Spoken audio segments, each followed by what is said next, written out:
Hey folks, welcome to Show and Tell, the podcast from Indicator that takes you inside digital investigations by leading journalists, OSINT investigators, threat analysts, and researchers. I am Alexios Mantzarlis. And I am Craig Silverman. Indicator Media is a resource for professionals and citizens who want to investigate and understand digital deception. If this is your first time hearing about us or watching, we hope you'll check out our investigations and workshops. You can sign up to our free weekly newsletter, The Briefing, using the link in the show notes or by going to indicator.media. And you can also hit subscribe below to make sure you don't miss another episode of Show and Tell. And we want to give a big thank you to our founding sponsor, Lead Stories. Lead Stories is a global fact-checking organization with journalists working in a dozen languages. They combine old-fashioned journalism skills with technology to find and debunk false claims on social media. Lead Stories believes that fact-checking is about adding information, not censorship. You should sign up for their free weekly updates about the latest viral hoaxes and misinformation trends at leadstories.com/newsletter.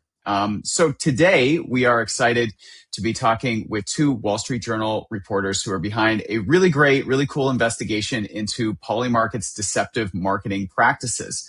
Caitlin Ostroff is a reporter who combines shoe leather reporting with programming and data analysis. She's also the co-author of The Grifters Club, and Neil Mehta is a news associate at the Wall Street Journal. He previously worked at New York Public Radio. And we'll give a credit to some of the other reporters who worked on this investigation who aren't with us. So there was Catherine Long and Brenna Smith. We also, of course, are putting a link to the story in the show notes. Really recommend that you read it. And so with that, welcome Caitlin and Neil. Thank you so much for having us. All righty. So welcome. Craig and I do love a deceptive marketing scheme, and y'all brought the goods with this one. You found that the extremely buzzy prediction market Polymarket paid creators to pretend they were making big wins on the platform, then used a clipping campaign to amplify their creator videos. But what I thought was the coolest of all, obviously the most deceitful probably of all of these things, was that Polymarket was actively creating replicas, doppelgangers of its website that creators could use in their videos. So we've got multiple layers of fake here. We've got a fake prediction, fake websites, and fake reach, really, thanks to the clippers. So I'm curious, how did you come across the story? What led you to investigate it? And why did you decide ultimately that it was a story worth reporting? Yeah, so the origin of the story sort of dates back to a previous one that we did looking at how many people win and lose money on Polymarket and Kalshi. And in the course of reporting that story out, we were noticing some of these videos that were just popping up on our social media feeds. We have been digging deeply into Polymarket for the last several months. I've been looking at it since 2024. So suffice to say, all of my content on social media is prediction markets. And so we kept getting served these videos, and in the course of reaching out to Polymarket on the last story that we did, we asked about one of these accounts because it just appeared that it was, possibly paid content by Polymarket that wasn't being disclosed. And we just put in a simple question about that. Shortly thereafter, that person's videos got taken down. And so that made us more interested in learning about this marketing process. And so we started digging into these videos, and a source shared us an image of a chat that was made in one of the channels for these people who were disseminating these videos, where they were recommending, here's 11 people whose content is really good, and you should redistribute that. And so we used those 11 people, one of those actually being the account that had gotten scrubbed, to basically start as an anchor point and start to look at the videos that Polymarket seemed to be promoting across social media and understand exactly how that marketing campaign was working. When we started looking at these videos, our original thought was these are real trades being placed, and we wanted to understand how these college students had this much money. What were those trades that they were making? How were they even doing that? How successful were they? And so the origin point of this was actually we were trying to find all of these trades. Polymarket runs on basically this public database called blockchain that is public for anyone to see. And we started off just trying to figure out, can we find these trades and the kind of anonymized usernames who are placing them? And that was the starting point. Yeah, and I mean, obviously, at the end of the day, when you went looking, these weren't real trades, and there's obviously a lot we want to kind of dive into on that element. But you mentioned how there was a set of accounts that were kind of being recommended to saying, "Hey, amplify these," and so that element of the marketing campaign, because one, there's these people who say they're students, who say they're winning big money. They're posting their videos, and obviously they're trying to get organic reach from that and basically say, hey, this is a great way to earn money. But there's another layer on top of that we mentioned kind of earlier in the intro where, basically this set of accounts are being amplified by other accounts by clipping what they do and sort of putting it out there. And so can you sort of talk about this element of the sort of fake organic amplification through clipping? What was the marketing firm that was kind of running that aspect of it doing? And we should probably, we're using the term clipping, but you should probably explain what clipping is for folks. Yeah, so clipping is just taking videos made by other people and adding some text, some music, maybe, cutting it in half or splicing it up, and basically repackaging it for different users across social media. So these are typically sock puppet accounts. So you will pay someone who's based in Europe or Asia or somewhere else fractions of what you have to pay the people who made the original videos to basically take that original content, slice it up, repackage it, and share it more broadly. And so Polymarket, in order to expand the reach of these original creator videos, paid a firm called Virality, like going viral, to take the content and do just that. So I'll let Neil talk about what exactly we found going through Virality's website, but we came across the clipping campaign because it was entirely public. There was a public website where people who wanted to do clipping could search for campaigns that they could join. And within that, those campaigns gave very specific instructions of, here is a Google Doc that tells you all of the requirements for this campaign. And here is a public Google Drive that has additional videos that we think you should use and recirculate. And Neil, I'll let you jump in with some of the other stuff that we found. Yeah, so some of the stuff that stood out to us in Virality's campaign to help Polymarket go viral were, one, that they were targeting US users in this campaign, and two, that they were promoting a lot of content from Polymarket's international site. So as you may know, Polymarket sort of has these two arms. It has a much smaller US arm, it has a regulated US app, but most of its volume comes from this big international blockchain, like Caitlin said, exchange in which US users aren't allowed to trade. But videos of these college students trading on this platform, as well as some other content promoting this international platform, were highlighted by Virality for all of these accounts to help clip and go viral.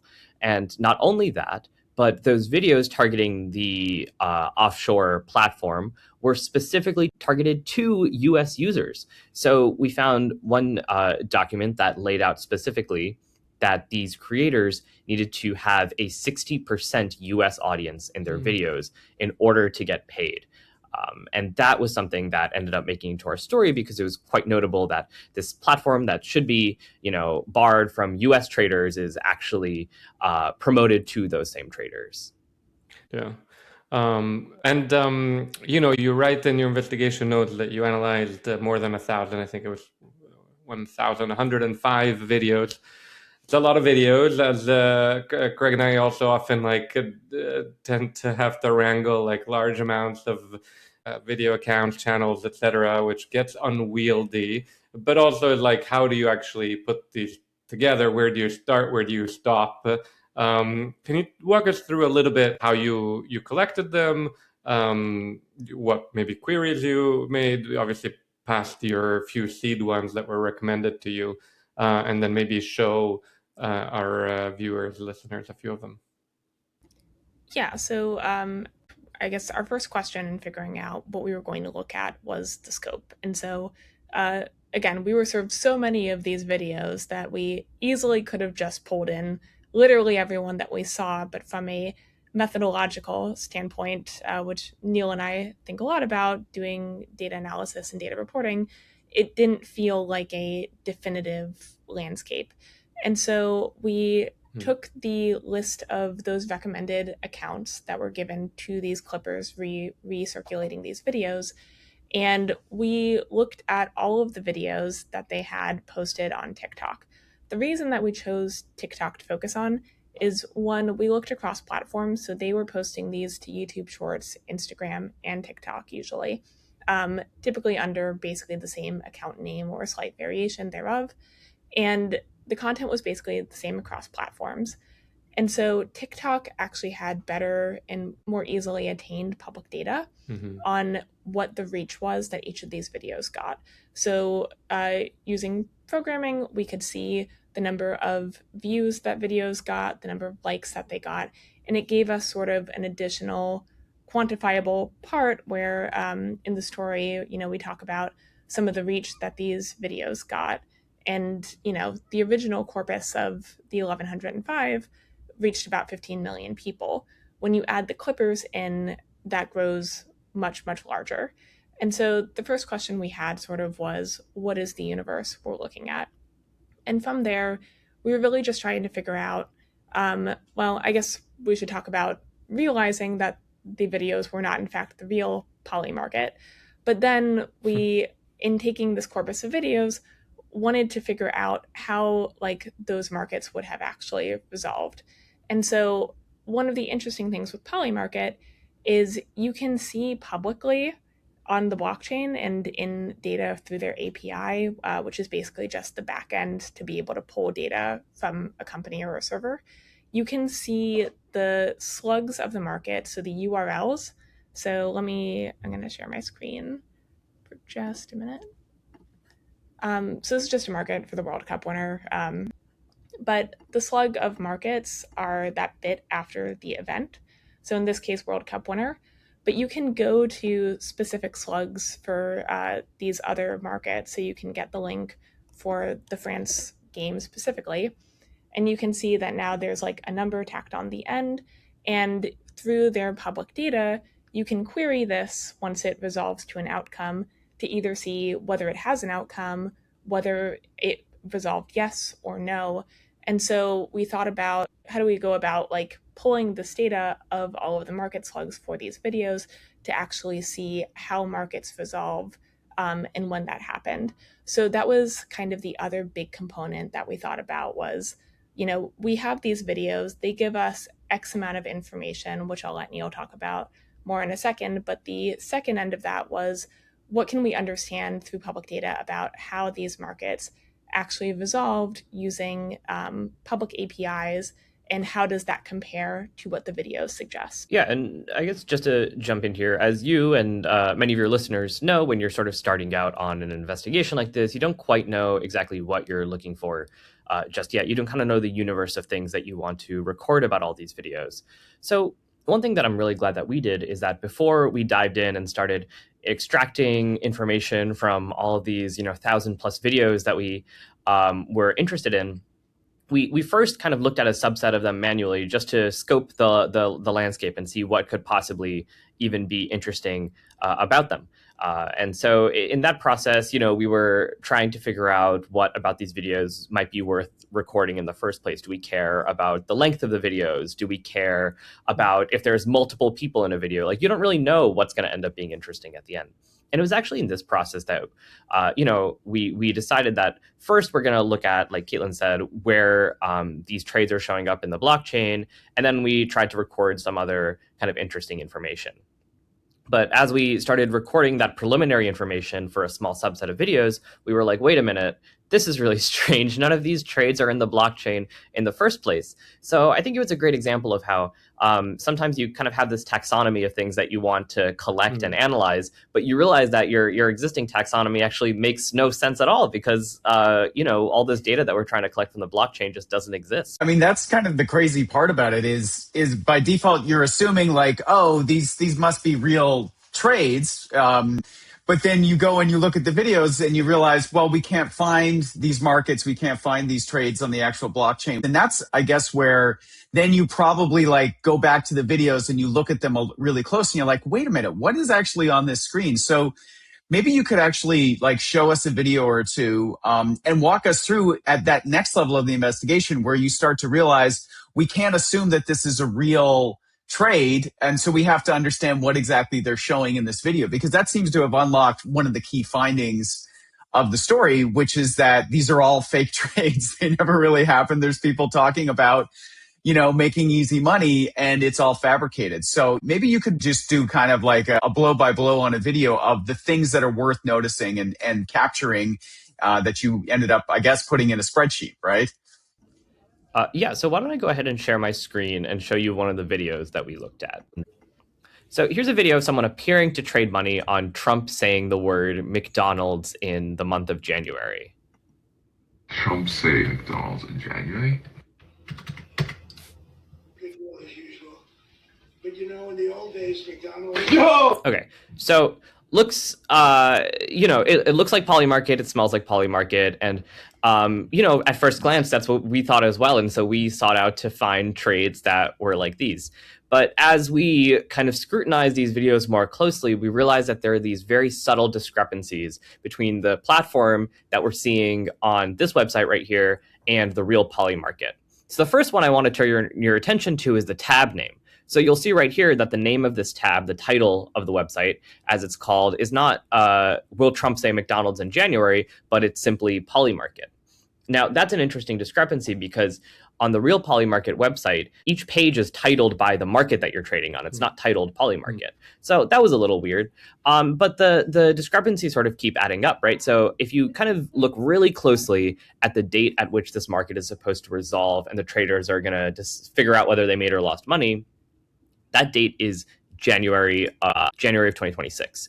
But take a look at this chart. The chart that's showing the data for how expensive it is to buy this market, that data is going all the way through May. That's going through May of 2026. And not only that, but this video itself was posted before May. So the only explanation is somehow this person time traveled to the future, recorded this video, and came back and then posted it. Or maybe there's something that's strange about this website. This is a great piece here because like the two of you have, data skills, coding skills. The two of you have some advanced kind of skills, right? And yet at the end of the day, one of the key elements that kind of unlocks key findings in the story is just like observational of looking through the video, really noticing the tab, noticing the timeline. And one of the things that like when I'm teaching or giving workshops is always talking to people about is if you undervalue your observational skills, you are really going to miss things. And in fact, in this case, you started a bit technical and you're talking about with the API and other elements. But at the end of the day, like the observational thing actually told you what you should really be looking at. And then I would imagine that kind of informed your more technical approach of, oh, now here's what we need to collect for. Is that kind of the way it went? No, absolutely. And Neil, since he's not giving himself credit, is the one who originally realized that these were fake platforms that these bets were being posted on. It was like 7 p.m. on like a Friday night, and I was finishing up an appointment, and Neil texted the group, and he was like, guys, I figured it out. It's Polymarket, which promptly led to every single person dropping everything they were doing and Googling Polymarket on our own devices.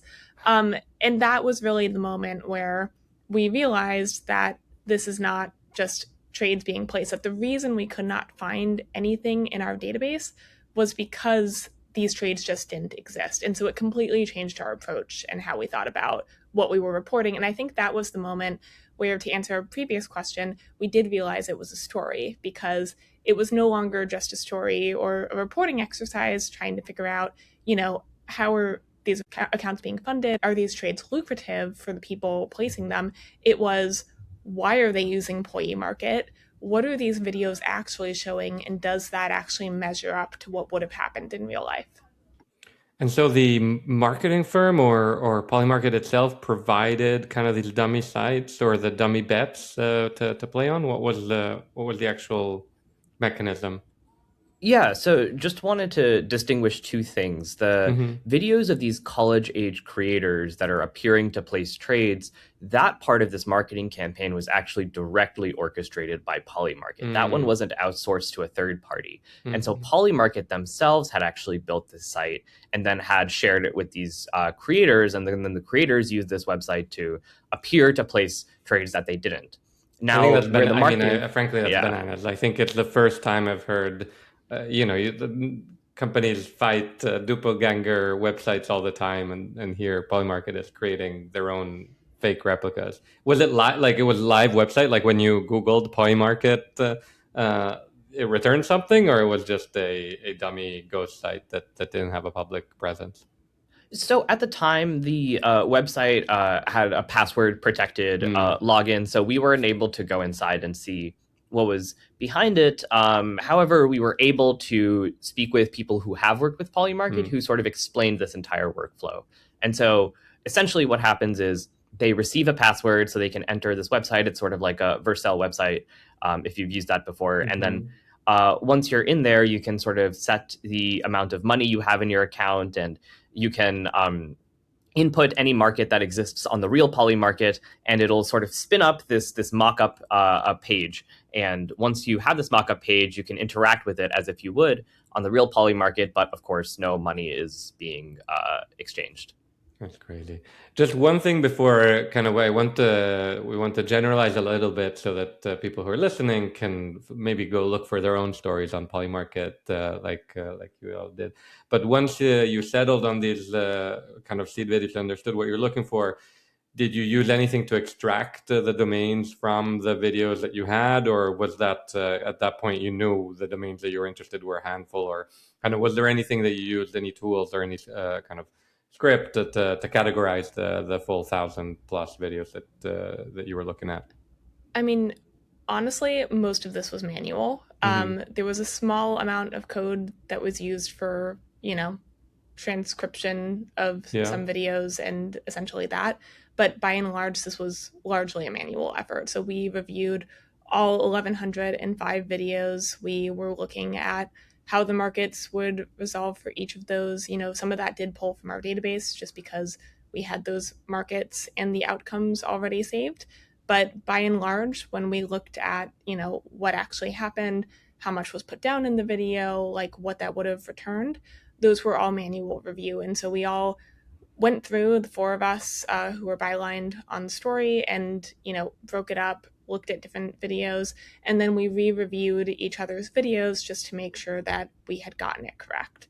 And so it was very much a labor effort. The data journalism skills came in handy for some aspects of it, but a lot of it, to your point, Craig, is just observation and looking at what we see and how does it actually match what would have happened. And so, we watched these videos for weeks on end. My partner had them memorized at a certain point. We were really just in it. I love a good old fashioned manual drudgery kind of thing.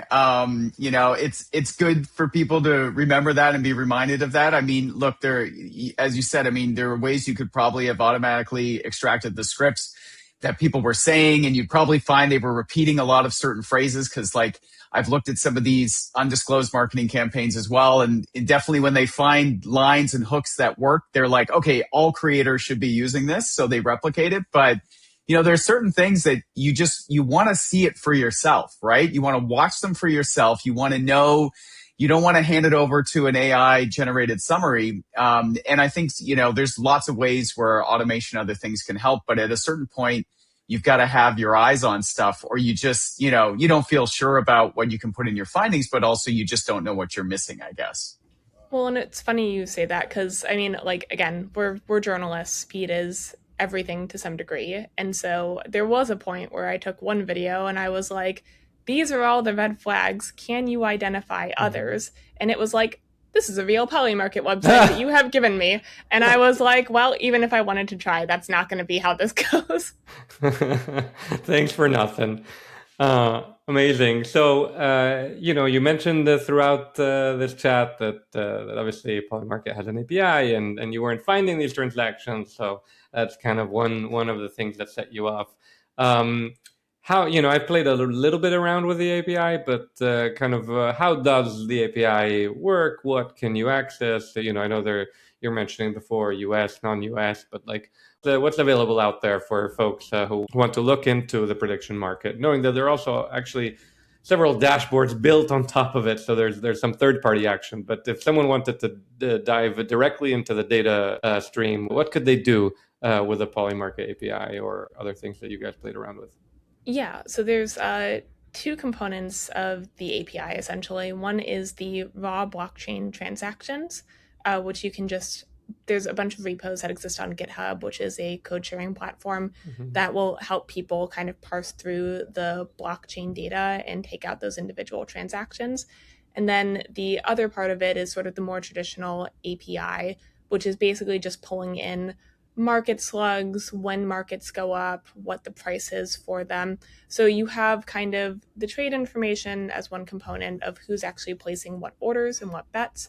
And then separately, you have all of the other information that make the markets more dynamic and more interesting, which is how many markets exist on Iran, what markets are being posted today. And those kind of together give you a full picture of Polymarket data. So that is all available and online. I'm happy to share links for where people can find more information on that. I'll also add that Kalshi has a public API too.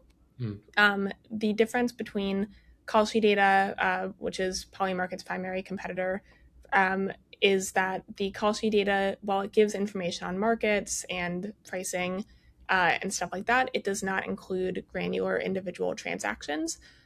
They will share information about trades being placed, but you do not have a unique ID of who placed an individual bet. So that's one difference between the two. Polymarket US, I'm not aware of any data made available either through API or any other access. So that's, I think, the one area you don't have as much insight, but also Polymarket US is a small fraction of volume, but there are some third-party platforms like The Block, which have access to be able to see how much volume and other sort of base metrics are happening on it, so you can at least get some indication. But Dune Analytics is a great place to look for kind of high-level data that people have pulled from blockchain on how much transaction volume is happening. And you mentioned Kalshi, so these are the two dominant players. But I mean, are there any others that you have found are worth looking at, or is it's really those two? And in terms of any other sort of investigative tips or things that you might share, having looked at kind of this for a little while, like anything else you might offer for people? So there's a bunch of new prediction markets that are coming out basically daily at this point. We've written about others as well. There's a prediction market that's partnered with FIFA for the World Cup that if you watch any of the matches, you'll see their logo. We wrote a story over the weekend about issues with that platform that wasn't really primarily data-driven, but more just anecdotal based off people we've spoken to. And then there's other platforms that are coming up almost daily. Legacy crypto exchanges like Coinbase and Robinhood are building out prediction market platforms. So we focus a lot on Kalshi and Polymarket just because those are kind of the first mover advantage prediction markets. But there's a lot of them, and we are interested in all coverage we can possibly do. So always keeping an eye out for additional stories and additional data sources.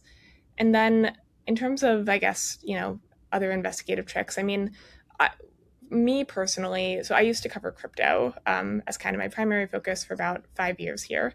And what I basically learned from that was sort of this gut feeling of if I was watching a company that was up and coming, and then I would start to kind of sit there and think, is there data I can hoard? And Polymarket was one of those for me, where it was like late 2024. and I just saw like it gaining some traction, and I saw that it was built on blockchain, and sat there and went, I don't know what this database is for, but I think I'm going to start building a database. Um, and so sometimes it's hard to kind of look at things from afar and go, I think this could be important. But I think if you can kind of look and see if there's any public data ever available, if there's an opportunity to start looking at it and monitoring it, it's good to just kind of familiarize yourself with a product when it's kind of in the early stages, because sometimes that can pay off later on, which is hard to do kind of wide, and why I enjoy having kind of a specific area of focus at any given time, because it helps me kind of monitor a space more closely. But yeah, I would just say, like, if there's ever anything that looks a little bit interesting, you're never hurt if you start to kind of monitor that early and just save things just in case they wind up being useful. Yeah, there's definitely been lots of super interesting stories in this space, and more to come. I think, if I remember correctly, or maybe you mentioned too, like Meta has one plan to come up with a prediction market style thing too. So lots of good stuff. So moving on from the show part to our rapid fire, and maybe we will do Caitlin first and then Neil, given for kind of mic reasons. But we just have a handful of questions about tools that you should not spend any time thinking about, and just tell us what your gut reaction is.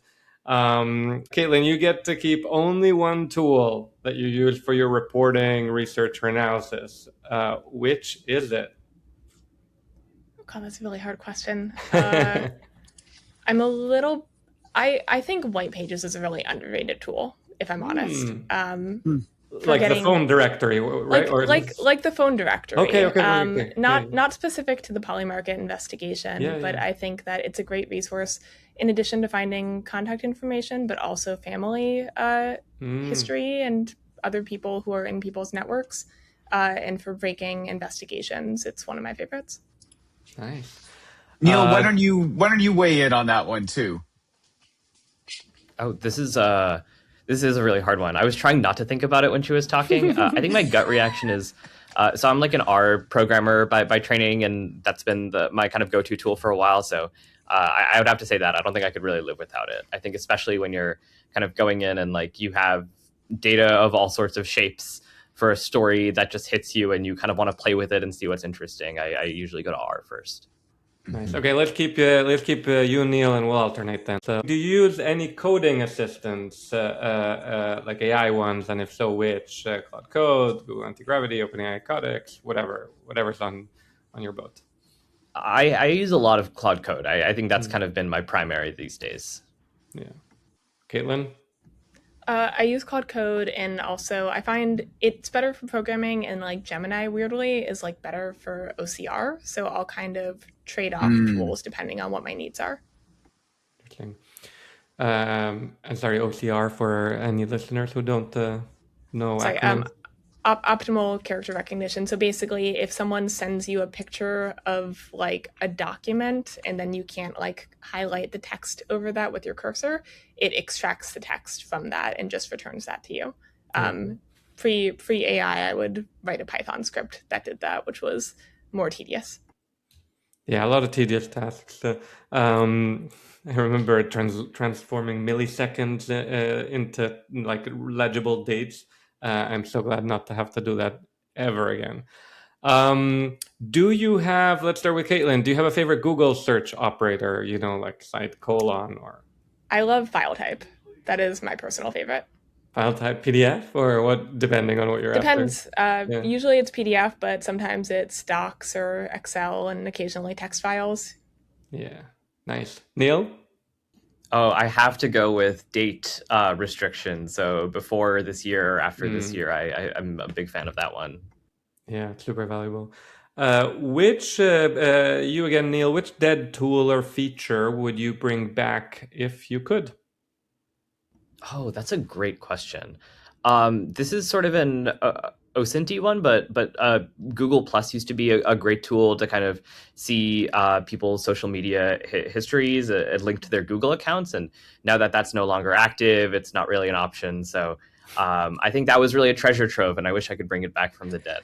the only valuable thing from Google Plus. I can't believe you picked Google Plus. One, because you don't look old enough to have been on Google Plus, Neil. Like, this is like you are bringing it back, man.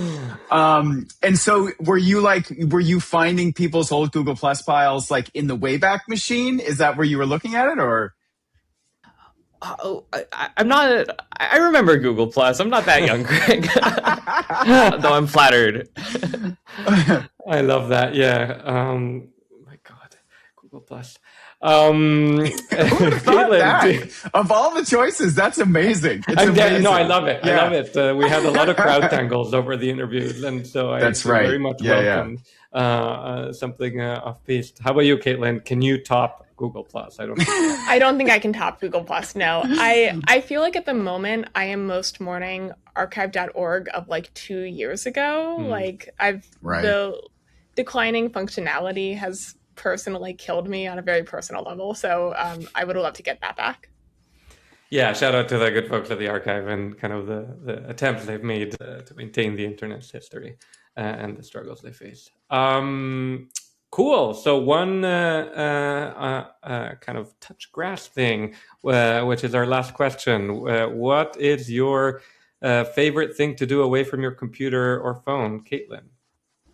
I'm a stress baker. So after we published this story, I made an insane number of peach cobbler bars for the office and then proceeded to pawn them off on everyone because I was like, I need to not be looking at my computer anymore. I love that. We are going to put the recipe for Caitlin's peach cobbler in the show links later. Neil, how about you? It's probably also when Caitlin stress bakes because it's very tasty. If it's not that, then I'm a big walker. So, I'll just like walk, 5-10 miles, like after like a really long story and just keep going until I'm like, totally offline. Yeah. Yeah, I find it like sometimes I'm like, I don't have to have my phone on the walk. I can just keep it in my pocket. Cool, very cool. As we wrap up, where can people follow both of you for your work? I'm at CE Ostroff on most social media platforms and can send you guys links. Same. I'm Neil MHTA on Twitter and LinkedIn and all of the other platforms. Awesome. Well, look, thank you both for joining us. This was really interesting, really insightful. And folks who are listening and watching, you can follow us as well on Google Plus. Yeah, fortunately not anymore. Although I guess we both probably have, archive profiles on Google Plus. Neil can find all of our stuff in there. This is it. God, I shudder to think what might be on there. We're more present as Indicator on places like LinkedIn and Instagram. And of course, you can get more episodes of this show and other video content from us by hitting subscribe on YouTube or on your preferred podcast platform that you might be consuming this from. And of course, again, we have a free newsletter that goes out every Friday, The Briefing, that you can sign up for free at indicator.media. So thank you to everybody who watched or listened. Thanks again to our founding sponsor, Lead Stories, and to Caitlin and Neil for joining us. We will see you next time. Thanks so much for having us. Thanks, guys. Thank you. This was a lot of fun.